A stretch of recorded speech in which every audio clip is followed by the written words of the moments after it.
That's right. But also, it's a little sideline, forgive me. In Genesis chapter 1,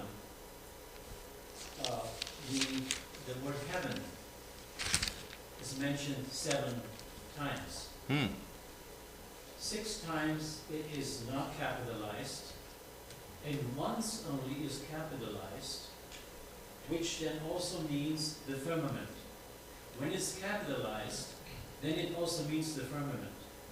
It says that the firmament has received the word heaven as a word capitalized. Whereas in chapter 2, it's always singular in Genesis 1, chapter 1.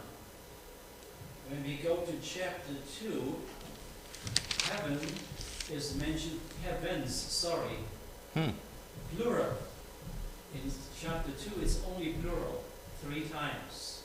Heavens, but never capitalized. Always small letters, starting with small letters. So, it never is capitalized except once, when it's the firmament.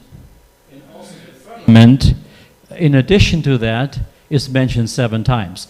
It might just be a coincidence, I don't know, but I don't think there is. So it's amazing how the numbers play in there.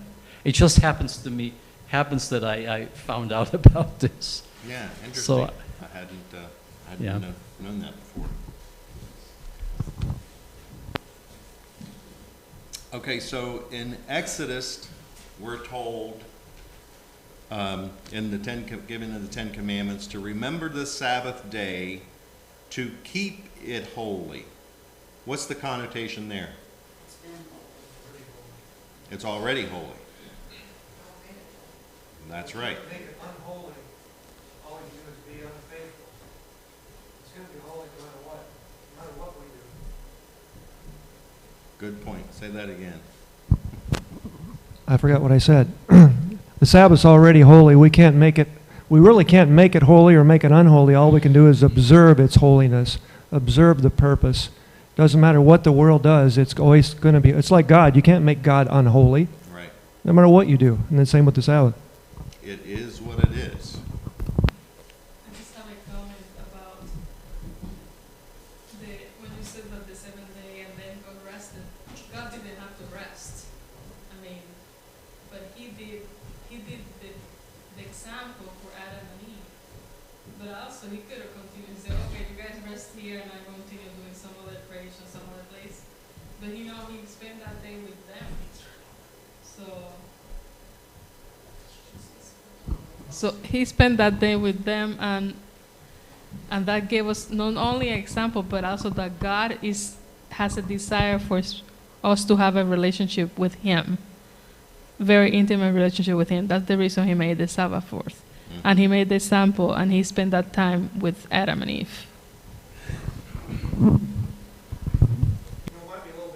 Because the commandment says, remember the Sabbath day to keep it holy. Some could say, well, therefore, we could make it not holy, but we know better than that. It means we are to enter into the Sabbath and enter into its holiness. Mm-hmm.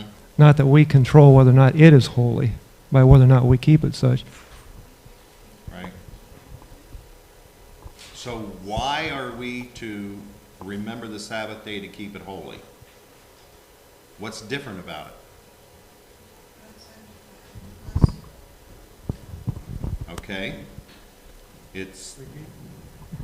God sanctified the Sabbath day and made it holy. That's why we're supposed to do it. I read somewhere this week, I don't remember where it was, to keep the Sabbath holy, we have to be holy. That's a pretty big responsibility for sinners. Can we keep the Sabbath holy if we haven't been faithful during the week? I wonder. No, I don't wonder, but, can we live like the devil for 6 days and keep the Sabbath holy? Since the Sabbath is a mindset, it carries through.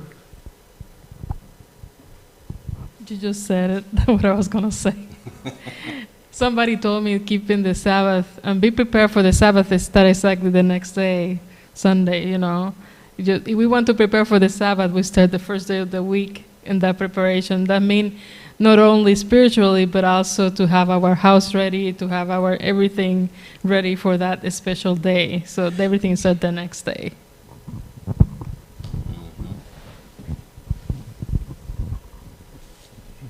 I shouldn't just say I read something somewhere. It's on Friday in our Sabbath school lesson, and it's from the Desire of Ages. It says, "But in order to keep the Sabbath holy, men must themselves be holy. Through faith, they must become partakers of the righteousness of Christ."